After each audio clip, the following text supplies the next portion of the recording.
Welcome to the Killer Innovation Show, the longest continuously produced podcast in history. Each week, Phil McKinney brings you the insights and strategies to amplify your creativity and innovation skills. Here's your host, Phil McKinney.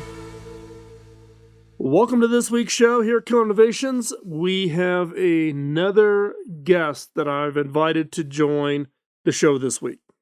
As I've shared before, as many of you know, I have a variety of my contacts and people I truly respect over my career that I bring onto the show, typically around the Consumer Electronics Show in Las Vegas, which is always that first full week of January, in order to kind of touch base and hear what's going on, particularly in the tech space, new technologies, new innovations that are coming out.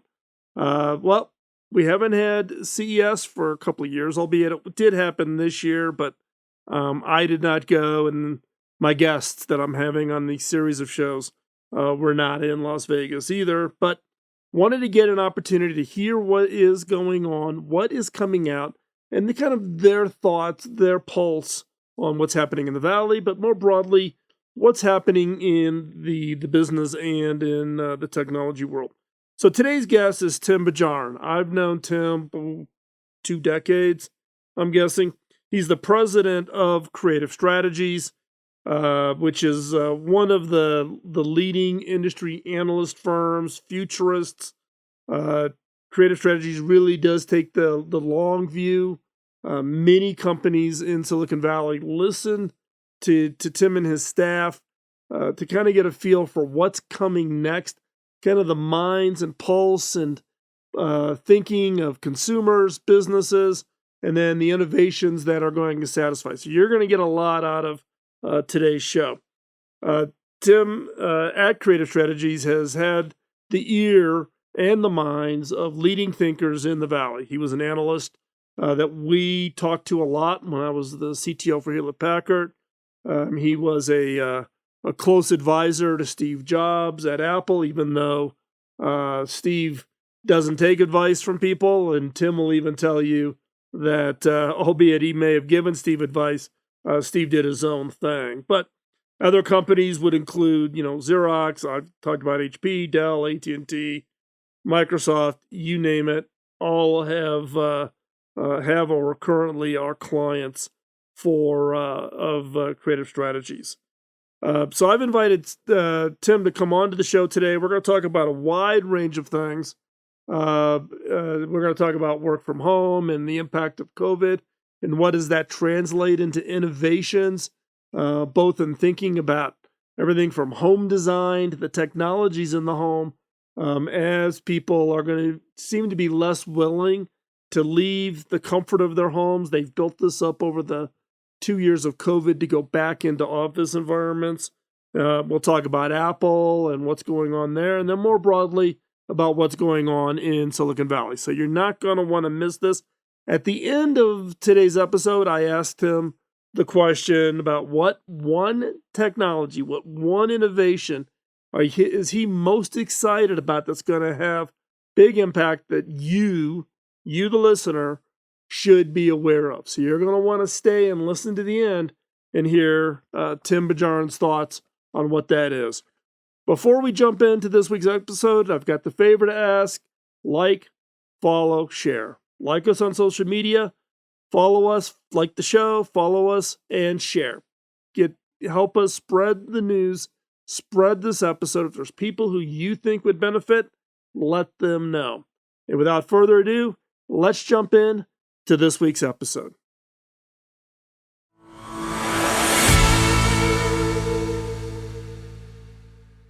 So, Tim, it's good to see you. It's been a while. We normally get together annually in Las Vegas for the Consumer Electronics Show.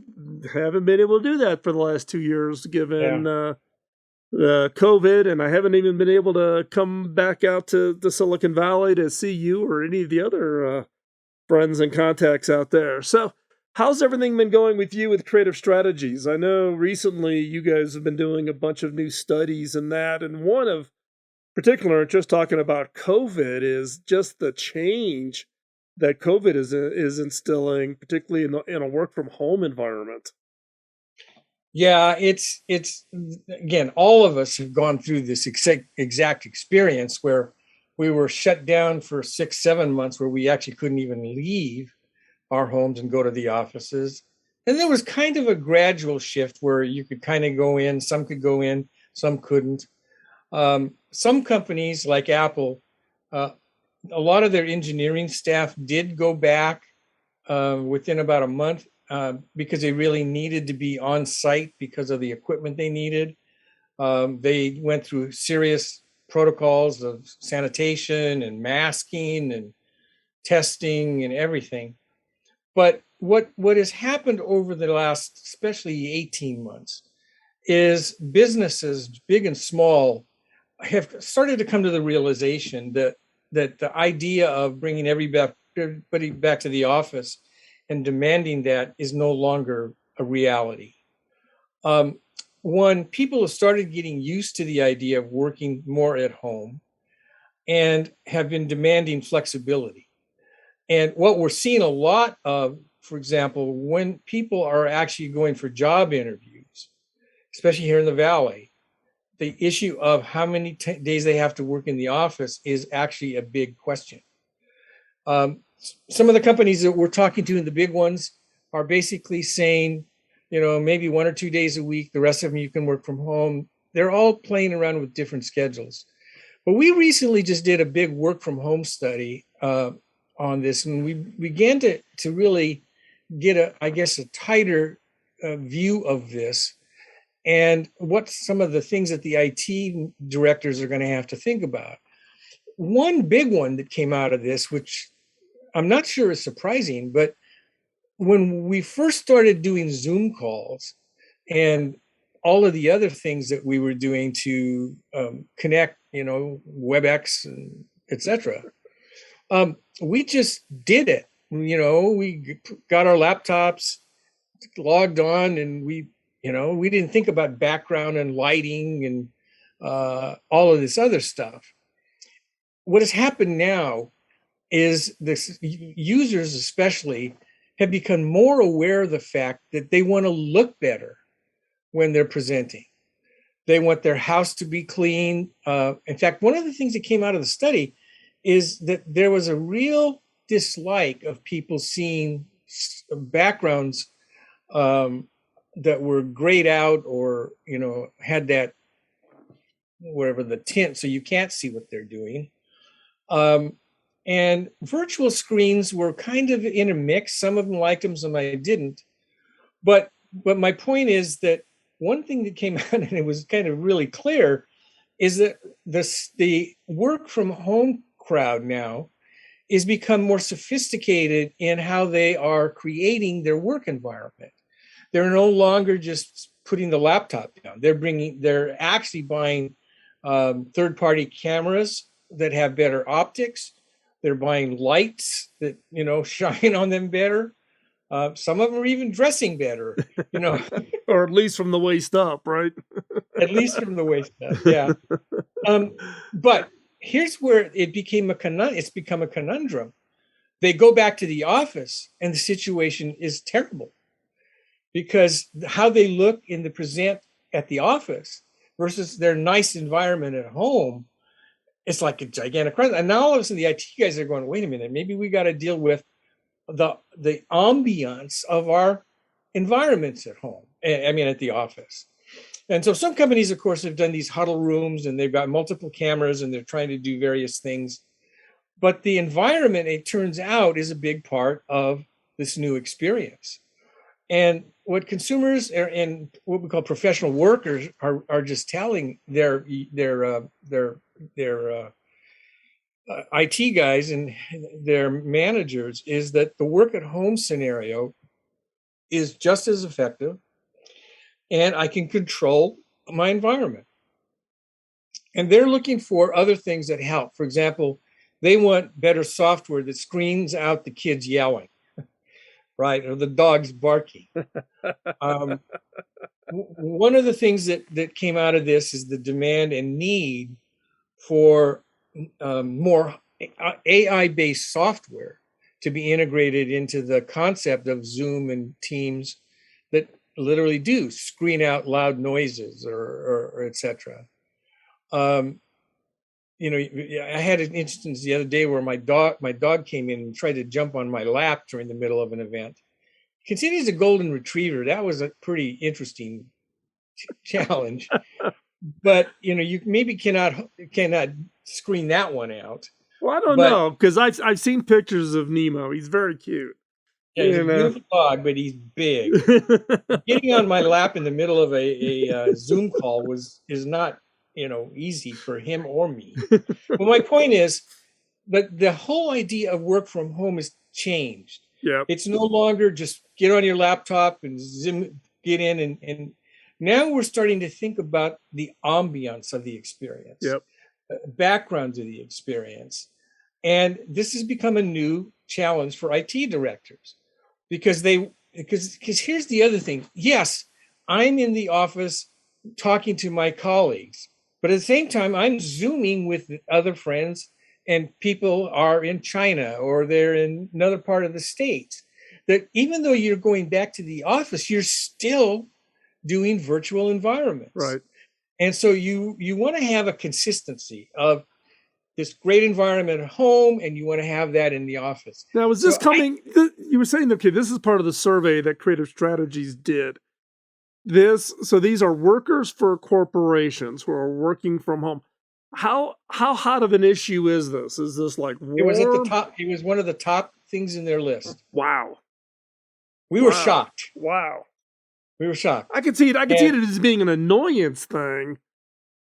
But to make but that's the point. They've had 18 months of dealing with this. Yeah. And so they've gotten to the stage now where they're saying, well, I'm a professional. This is a business environment. I'm not talking to grandma and, etc. When I am in front of colleagues, I want to put my best foot forward in the sense of the house looking good, the background environment looking good, etc. Well, I'll tell you what's interesting. I'll give you my own little analogy, right? Because I'm sitting here, I'm on a Zoom call. I am on a radio station broadcast stage studio that I had built into the house, 1,200 square foot studio. The image behind me is actually the view out that window, albeit I'm still using a little bit of a virtual background because I've got 2 lights that are out for repair at the moment. But the amount of people who actually either been here to see the studio or who I've turned everything off so they could see the studio have asked me for who did mine. Because I actually had a professional come in, design it, set it up, and run it.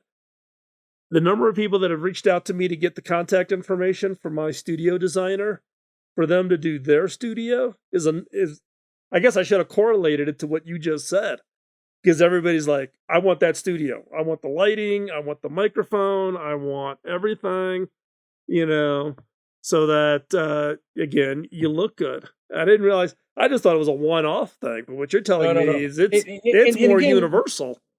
It is only because it's a learning experience, right? Yep. We've had 18 months of scenarios where we watched people, in closets. It started out in closets, by the way, which is even more strange because they had to get away from everybody else and try to get a little area. The other thing that's interesting about in the Valley, and I don't know how this is in other parts of the country, but when this started happening, demand for houses in the Valley went up exponentially. People that were actually working in, say, San Francisco, wanted to have a home that they could be in more rested environment anyway, more space. Yep. They all. And it happened. I have 3 families that moved into our area who either worked for Google or Micron or etc. And the idea was to get a home that had bigger and more space in order to cocoon, let's say. But the priority was to have a dedicated room that they could work in that could be their Zoom studio or their etc. Yeah, well, that actually a friend of mine, my real estate agent. And I bought this place 8 years ago. She sold 2 lots that I had here in Colorado to people who want to build on it. And but she was commenting because the flood of people who homeschool room.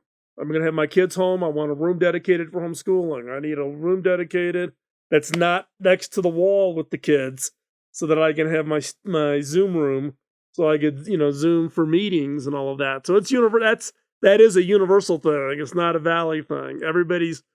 I think, and now I originally was an architecture major, right? So a friend of mine's an architect. I was talking with him, and new custom homes are all being designed now. Architects are designing studios now into new custom built homes as part of just a standard thing. It's not a get past COVID and we go back to normal. I don't think we go back to normal. No, we don't. And I do believe that we're moving towards what in essence is going to be a hybrid environment that is the norm. But having said that, it means that where you are presenting from at your home studio, etc., can no longer be just an afterthought. It needs to be thought of as a part of the professional experience. So that was one thing that came out of the study that we thought was pretty fascinating. The other things that came out of the study that was important was the fact that that particular level of interest was across not only large business but even small businesses. That where they were using this in a small business office, they spruced up the small office, let's say, and had better, accoutrements or flowers, or etc. It wasn't just a one-off for the big guys; it was across the board. And then the other one big thing that I suspect that, and again, this was the third study we did on it. We did one at the beginning of the COVID pandemic. We did one 6 months later, and then we did one that was just completed the 1st of January. And this particular one had, you could actually see the incredible growth of thinking over that 18-month period to how people are now thinking about work from home, what their priorities are, and the fact that we are in a business environment that will never go back to normal. We are going to live within some form of a hybrid environment, at least in the context of the knowledge worker. Mm-hmm. Well, okay, so if you did the 3 studies, were there any surprises, shifts between the 3 studies? Because, I mean, my guess is opinions in the early COVID was one way, and then now the most recent one you said just wrapped up a month ago. Well, the original one just thought that this was a one-off anomaly. Right. Because they had no idea, we were going to be shut down for 3 months, pandemic's over, and we'll go back to the office, right? 6 months, 7 months in, it began to be clear that this may be a little longer than we expected because we started getting variants, etc. And by that time, the big corporations who had a lot of staff literally changed their way of thinking about their internal environments, right? Within 6 months, they started building huddle rooms. They started expanding how people could work together. No longer, in fact, I had a customer, which is just an amazing story, who just before the COVID outbreak, they had redone their entire facility that houses over 20,000 people to the community concept. Everybody, they just had big tables, chairs everywhere, and you didn't have an office. You came in, grabbed a chair, and you were working there all day long. And they spent millions of dollars on that design on 4 big campuses. Within 6 months, they had to throw that out and completely redesign their facility to accommodate not only COVID spacing, but built in huddle rooms. They built in designated safety features, a whole slew of things. And now these same companies are evolving again to accommodate these. And now the one big thing, as I said, we've brought this up with some of them, is the fact that they can't just expect their staff to come in to a bare office that just looks, sterile. That they're going to have to do something to make it match the environment that's maybe not quite as nice as the one they've got, the new ones at home, but one that says, hey, I'm happy going to the office and working in this environment as much as I am at home, but I still need that flexibility. Yeah, it's almost like you got to stage it. It's almost like a staging process. We were talking before about, when I was at HP and you would come over onto the campus and we'd go into a Halo room. Well, the whole Halo room was designed by DreamWorks Studios. They actually came in and designed everything, including the sound absorption and everything, to make the room really have a special kind of lighting with just the right brightness and everything to make sure you look good and all of that. Those were also $100,000 rooms, back in the day. But it sounds like it's a little bit of that with a little bit of staging to make people feel like, wow, I want to go in there for that because I can look good, it's effective, it works, it collaborates, Well, that's the biggest, again, the study did a lot of things, but the fact that this came up so high in it is caught us off guard. And the fact that they wanted that same type of environment to be better than just a sterile office when they came back. Right. And again, 6 months, we'll do the study again in 6 months and see, what has changed. But in the 18 months, that was a big one that everybody got into this. And, at first it was just, I got to just do it. We just put the laptop down, sit it on a table and, get going. Now they want to have better cameras. In fact, all the new laptop makers are really working hard at trying to do better with the camera. But you've got all these other companies that are doing, whether it be Kensington or Poly, or Logitech, or any of those guys. Logitech, they're all doing better cameras, doing better software. And we did find that about 50% of the respondents moved to a secondary camera and not using their laptop camera anymore. Right. So that became another important thing. And a lot of them, again, went to bigger monitors. That was the other piece that came out of it. But as a part of their little office setup, they were not just looking at and dealing with just the laptop. They were creating their own little broadcasting environment now.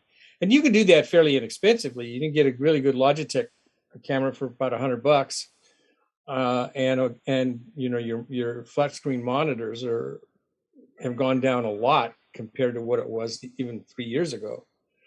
So, but it wasn't just that; it was also the environment. So, well, what else on as we shift a little bit maybe into the technology world, right? You were a private personal advisor to Steve Jobs, throughout Steve's return and even pre-return tenure at Apple, and you are a key influencer in the Valley, and there's a lot of change that is happening, right? You talked about the monitors, you talked about the laptop guys, when I was at HP, right?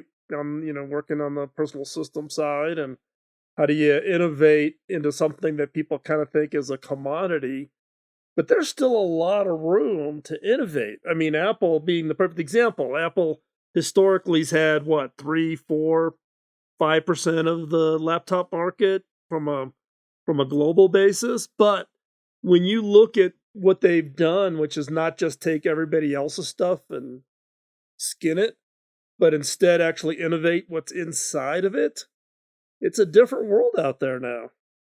It is. And it starts at the semiconductor level. You've seen a complete shift in the role of semiconductors.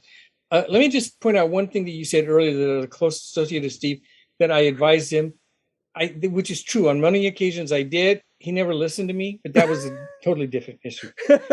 Steve never listened to any. Steve and I met more than a few times, and he would ask the question, you'd give him the answer, and then he would still go off and do whatever it is he wanted to do. Oh, no, it was always that way. Anyway, my point is that whole idea. I forgot what was we were moving into the issue. Well, talking about semiconductors and I'm sorry, semiconductors. the fact that it's no longer just about using generic parts, but it's actually about innovating the whole thing. And semiconductors being one of the key areas that a lot of people are focusing on in Well, unique it's also ways. the evolution. It's the evolution of the Intel competitors. I mean, AMD has become a powerhouse. Yeah. You can't deny the fact that they have taken on the challenge under Lisa Su, who's their CEO, and she has completely changed the value proposition for the company. She's given Papermaster, who's the CTO, latitude to become much more innovative. And they're gaining an immense amount of business in the server side. They basically own, the GPU for the gaming sides, especially with the consoles. Qualcomm has become an immense powerhouse, not only in the sense of what they're doing with 5G and communications chips. They're based on what they're doing with ARM. They're getting into, things like laptops and Chromebooks and things like that. But the one thing that kind of happened in the last year that is kind of shaking up the valley in semiconductor is the Apple's introduction of the M1 chip. I remember when Apple briefed us on this, both Ben and I, who is actually a much more experienced semiconductor researcher than I am because of his background in engineering, we got done with it and we both came away with the same conclusion.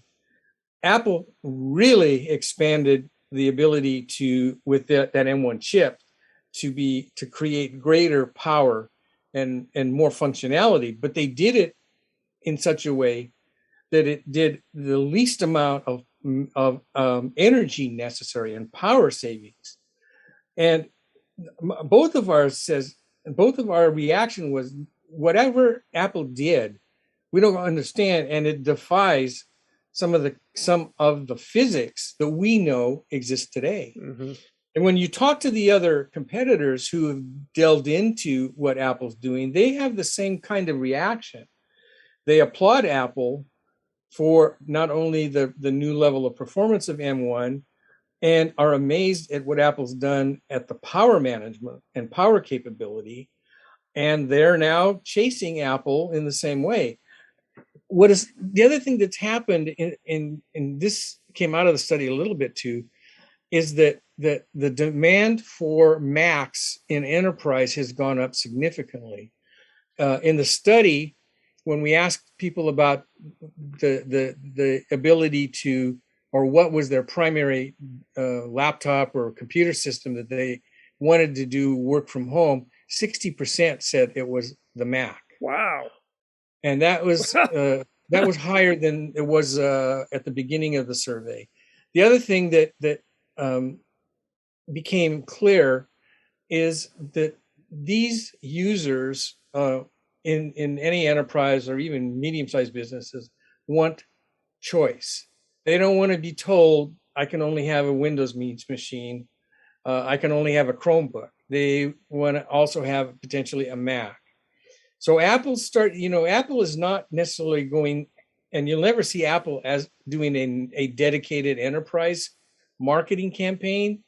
On the other hand, they're coming from kind of the behind the scenes and gaining ground in enterprise. Well, and as you and I were talking before we started the show today, where I'm CEO, we actually give the employees choice, Mac or HP. You pick whichever one you want.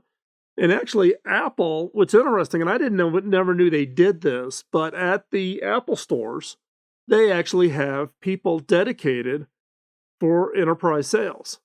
So we have this woman who is at the Mac store or the Apple store right here at called Flatirons Mall, the closest mall between Boulder and Denver, but it's maybe like 5 miles from our office. And there's a woman there who's dedicated business sales for Apple. She serves our account. She serves our people. We buy our Mac, buy all of our Mac stuff there, and employees get iPhone discounts and those kinds of things. And I just never knew but they do it and they embed it into the store. So the salesperson's actually part of the store staff at your local Apple store. They kind of hinted about this when they did that original deal with IBM. And then Salesforce came on board to commit to creating the Salesforce apps. Then Oracle did as well. And once you started to get the Mac native apps of corporate and IT management software, that began to change. But there was still a Windows PC bias within the IT department. Yep. But the younger generation who basically cut their teeth on Apple and the Mac, once they started getting into the business environments, basically forced the IT guys' hands. Now, having said that, the issue of support becomes the bigger issue. IT departments used to, and as you know this, the IT departments wanted to centralize around a single platform. Even though, in that case, it was Windows, even though it might be an HP or a Dell or whatever, but the software support would be across multiple devices. Now, all of a sudden, they have this new Macintosh, the Mac OS to deal with. And Apple's done a really good job in creating the service side of support for that as well. But my point is that the thing that has changed, I think, especially since over the last 2 years, is Apple's development of their own processors. One, that was huge because it allows them to control their destiny across the board. And two, now the introduction of this new M1 processor, and then we expect to see the new M2 this year, which we believe will not only have more power, but even better battery life, better power management. Well, it's interesting because, the processor work is impressive by any sense of whatever measurement you want to apply to it. But also what is interesting about Apple is, and a lot of people, were kind of questioning, when Steve unfortunately passed away way too early in his life and Cook took over. And I knew Cook when he was at Compaq. When he was head of supply chains at Compaq way back. And everybody didn't think, is Cook going to be able to continue to drive the innovation curve? Yeah, I think that's kind of proven out. And the rumors of the new things coming out, what is Apple going to release in AR, VR? That's all been kind of the rumor mill. Apple Car. And I know a few people that Apple's recruited. I'm guessing they're in the car based on what I know what their background is, but nobody talks, right? And around Apple. You just think about the number of fronts that Apple is innovating on. It's impressive. It is impressive. It is. And I actually got a chance to talk to Tim about his AR thinking right after he introduced ARKit in 2017. And he made a comment to me. He said, look, this may be actually the most important contribution Apple will make in tech. They're that high on the AR approach. He's not a big fan of VR. He is not a Facebook, Zuckerberg, metaverse convert. And I don't know if he ever will be. He does believe in mixed reality. He's gone on record saying that more recently, where he talks about AR and MR. He never mentions VR.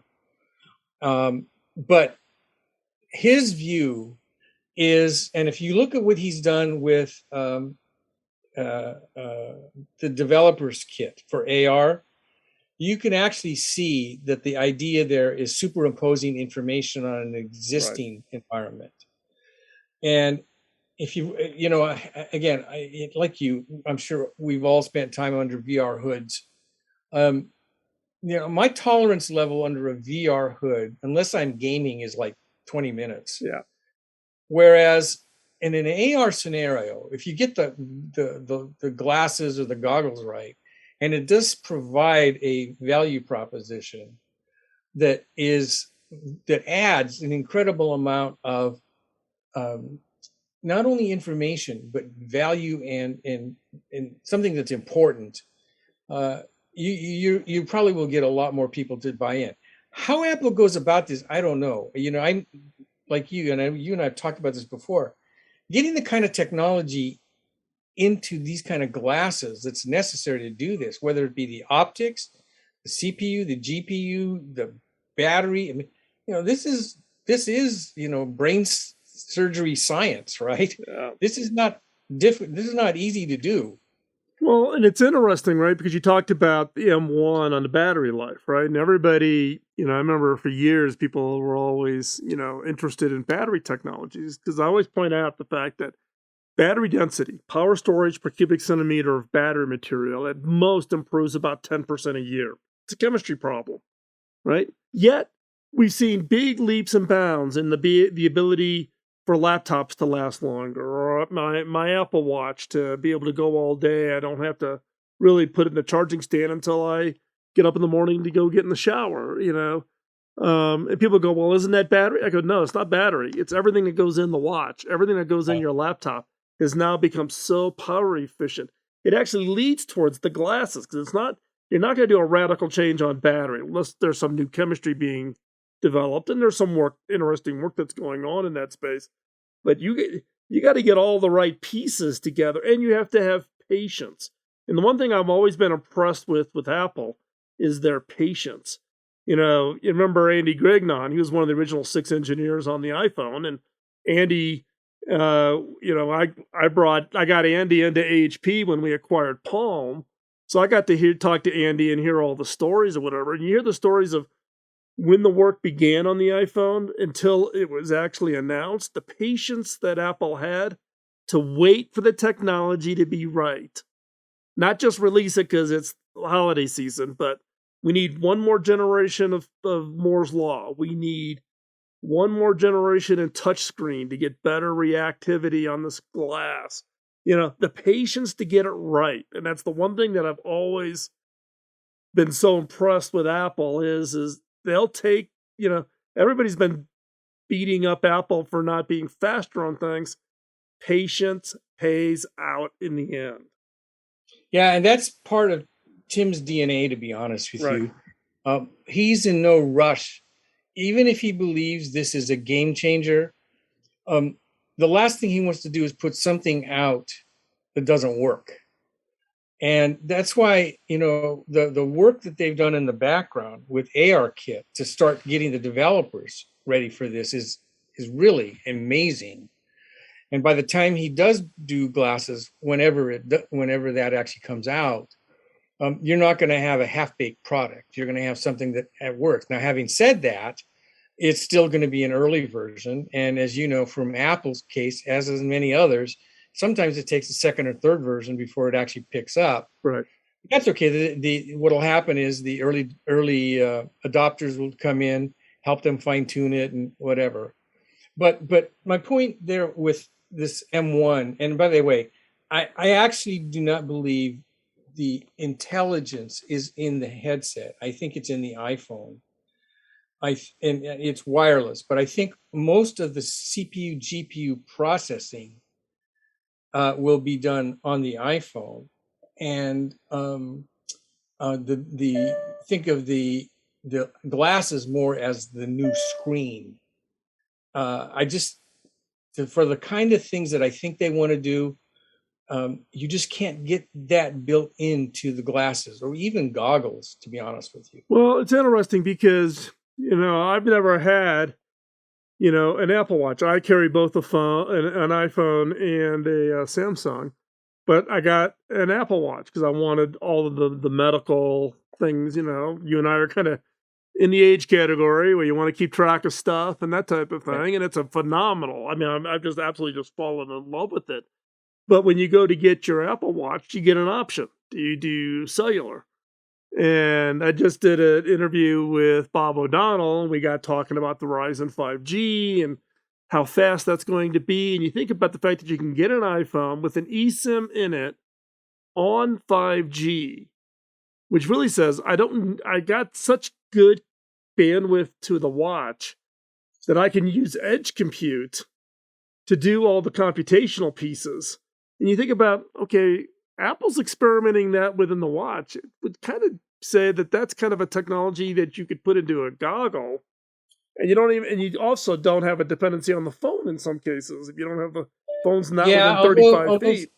Although the way I actually think Apple thinks about this is by tying it to the iPhone. And by the way, the Apple works better watch when it's tied to the iPhone, to be honest with you, right? Is this is another way to keep the iPhone franchise growing. Yeah. Right. So if you're at the strategic business side of Apple, do you really want to put all the intelligence into the glasses and make the iPhone obsolete? And I don't think that's the thinking. Well, I think it forces innovators to think not everything's got to be integrated into one unit. You can, here, I've got my iPhone and I can leverage what I already always carry with me. I'm never more than 20 feet away from my iPhone any given day anyways. So I made the choice not to do the 5G into my watch. I didn't either in mine. Right. And so I just did it to my to my iPhone. But it also says, and I think you're making the exact correct point, which is strategically think about it as these different franchises, but franchises that multiply value when together. Yeah, absolutely. So let's talk a little bit. We got a few more minutes left. I wanted to catch, some of your thoughts on what's going on in Silicon Valley, right? There's, every place I go, when people find out that I was at HP in the Valley, everybody that does not live in the Valley has this kind of inherent interest in, what's going on, what's new, what's different. And at the same time, though, there's also been, people taking the pot shots at the Valley at the same time, big tech, big bad, tech type of thing. So what's going on there? Well, there's a couple of things. I mean, there's no question that the regulatory side has become more prevalent in a lot of the companies' thinking, especially the EU is much more aggressive in the sense of trying to harness the growth and or areas where they think Apple has too much control, or Facebook has too much control, or whatever. That's high on people's list. Although all of these companies have fairly strong lobbying groups in both Europe and Washington. I will tell you that dealing with Washington myself, and I've been doing this for years, including being on some presidential councils over the years. Washington honestly does not understand tech, and I've gone and talked to committees, and and a lot of the times when I'm talking to them, it's like I'm talking to, they think I'm from outer space. And we actually had a congressman from the Valley years ago who was just wonderful because he was a tech exec. And he and I would go out and I'd meet him in DC periodically. And, his basic thing too was they're coming to me to help them understand. And even with that, the actual understanding of it is difficult. Now, having said that, you do have a few senators and others that have become much more tech savvy, and they understand a little bit more about these antitrust issues. Mm-hmm. The problem they've got is the antitrust laws of the past don't work for the antitrust thinking of today. So my actual thinking about how U.S. actually deals with these kind of crackdowns is, yes, they'll talk big, but I don't know how fast they can get any action, because Washington is besides the fact that you've got, squabbles on the right and the left, trying to get them to agree on almost anything is difficult. And while they may talk big about, clamping down on Meta and clamping down on Apple, the fact of the matter is Apple's employing, 100,000 workers, most of them in the U.S. Meta's, tens of thousands of workers here in the U.S. Do you really want to clamp down on them and cause a lot of layoffs? And, there's a balancing act here that is not just, okay, it's antitrust, but what is it? And one thing that I saw the other day that is a statement that I forget who said it, but they said, before you clamp down and start dealing with these antitrust issues, really think through the consequences, not only the pros, but the cons. And the economic aspect of it is going to, I think, start coming up.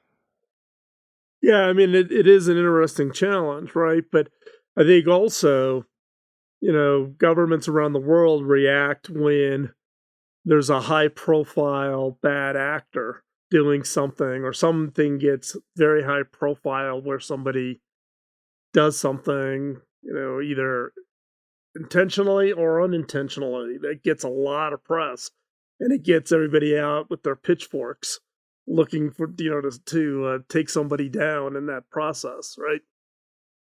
Well, but that's, again, it's also to justify their existence, to be honest with you. I dealt with the EU multiple times on some of these issues, including at the country levels. And a lot of those guys get into this because it helps their political career. Right. Now, I'm not arguing that they're wrong. I'm just saying that when the antitrust guys go after this, they need to look at it, including the economic impact of what they're trying to do. Yep. Breaking up Apple makes absolutely no sense. And even the concept of how you break up Facebook, I'm not sure how you would do that without causing incredible disruption. It might be easier there because of Instagram and messaging and what they do, but for trying to do something with Apple, that's why when you look at the stuff they're going after Apple, they're really dealing with the Apple Store issue. They're really not talking anymore about breaking up Apple. Yeah, and I mean, they talked about Alphabet and all of that. Do you break up, the Google franchises into separate entities? But again, you're trying to, is it really going to be, a 1984 all over again when they broke up AT&T and created all the baby bells, and then 20 years later, all the baby bells got back together and made AT&T all back to it all rolled up again, back into one big large entity. But that's why, and again, you can't forecast the future, but you have to think about the economic toll of going after these type of companies. And again, I'm not arguing that they shouldn't be under scrutiny, but you have to take a harder look at not only the positive, but the negative when you do this. And that's what Congress, at least in the US and even the EU, they've dealing with them over the years, they don't think about the consequences. They only think about the headlines. Right. Yeah, that's all. Regulators get paid to regulate. And so therefore they want to do their job. They feel like they have to fix something that may not even be broken. So Tim, as we wrap up the conversation today, the one question I want to end on is what new thing, innovation, technology, whatever, what's the one new thing that you are most excited about that you think the listeners should keep an eye on? Well, I do think the evolution of the semiconductors that are faster, more powerful, and are becoming more energy efficient, because that affects every device you're going to have going forward. So one, you got to really keep an eye on what's going on. And like I said, not only AMD, but Qualcomm and a lot of the smaller groups like Micron, who have a huge impact on infrastructure type stuff, and within the servers and things of that nature. I'm doing a lot of work with one of my colleagues, Barton Goldenberg, who he and I did the largest CRM shows. And we're beginning to get a lot of requests from enterprise accounts to help them understand the quote unquote metaverse. And, regardless of what you think about the metaverse, the fact of the matter is we are moving towards a virtual world layer that we are going to interact with. And businesses now have got to start thinking about how do you do business in the metaverse. I wrote a piece for Forbes this week suggesting that corporations really need to start thinking about creating a what I call a metaverse investigator, to have a person in the company. And I said, and I profiled a particular woman at Lockheed, Shelley Peterson, who actually has that title for Lockheed, principal investigator. But I pointed out that for some big companies, doing a global researcher may not be the case, but maybe you need to do it at the field service level or the sales team level or the customer service level, and have them be part of the program. And that makes more sense. I just don't know how fast this comes together, because I do think the metaverse concept of us doing things in a virtual world is evolutionary. It's not going to happen quick. But I created a site. It's called ISM Guide. It's on ismguide.com/metaverse. And we actually created a resource center there. And we have over 100 case studies of companies already doing using headsets in field service, sales, healthcare, telecom, manufacturing. When we started doing the research, we were shocked at how many companies were already implementing it.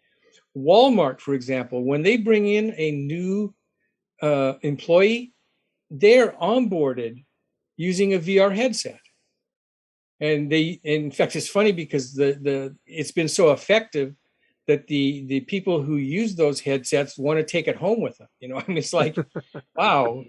But my point is that again, I think the semiconductor activity is probably the most important thing to watch, because it's going to power everything. But we're watching really close at this, the whole concept of the metaverse, which I do think is in its very early definition stage. And then I will bring up one other last thing before we close, is I do think we're going to, as an industry, because this is not going to be something the government can do, but we are going to have to create an open metaverse.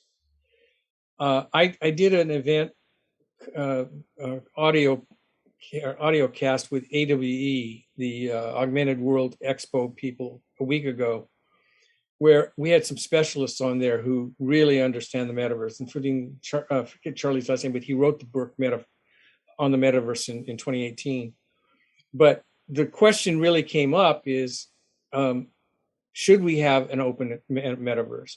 And one thing I'm most worried about is that no matter what the metaverse is, it will be, it could end up being less open. It could be Meta's version of a metaverse. It might be Disney's version of the metaverse. It might be Apple's version of the metaverse. I think this is a huge problem we as an industry are going to have to deal with. Can I create an avatar, for example, that can go across every one of the different services? And we don't have time to get into now, but I do think that one of the things that the tech sector is going to have to really look seriously at is and this goes really back to the early days of HTTP and the internet, et cetera. And we called Web 3.0, the next version of this, but it's beyond Web 3.0. It's really the whole idea of, if we are going to go to a virtual world, it needs to be an open virtual one, not one that is corrupted by corporate greed. Yep, agreed. And it's basically what became HTML to enable the browser world where you can have multiple browsers, but the information is all in one place. You don't have to connect to different networks. We need that for the metaverse. So I think that's a great point to end on. Tim, thanks a lot. I really appreciate your time and getting together, but prefer to get together face to face, but hopefully we can soon. Yeah, you come out to the valley, we'll go have dinner. Yeah, we'll go grab dinner. Thanks a lot. All right, thanks, Phil.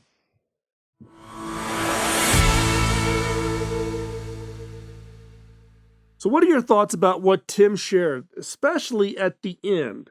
Now, there's been a lot of buzz and a lot of talk about the metaverse, with the conversations that have been occurring, with Facebook actually changing their name to Meta and Mark Zuckerberg's big energy around the metaverse and the belief that it's going to become real. I think Tim's point about creation of an open metaverse is a very important topic, something that we as innovators really need to think about and maybe provide a solution to what this thought of an open metaverse. We are looking at something, there's been a lot of work that's already been done, but I think there needs to be more thinking, more innovation around how do we create this as an open platform.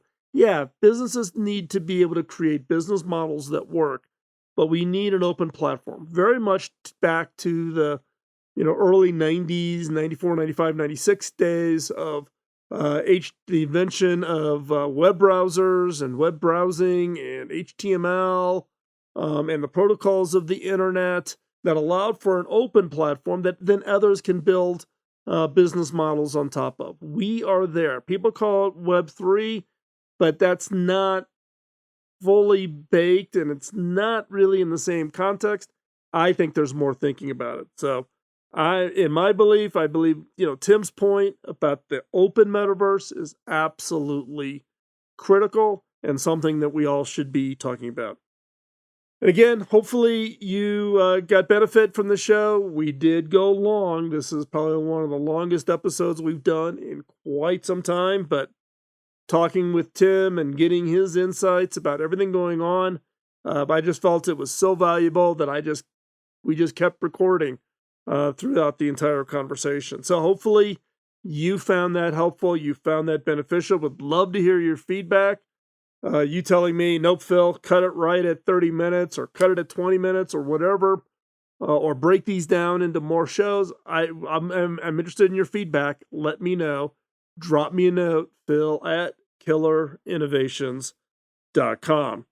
With that, I'm going to thank you. I'm not going to take any more of your time. You've given us more than enough time this week. Get out there, innovate on your ideas, help us change the world for a better place. You have a role. With that, we'll talk to you next week. Bye-bye. Podcasting nonstop since 2005, this has been the Killer Innovation Show on the Innovators Network.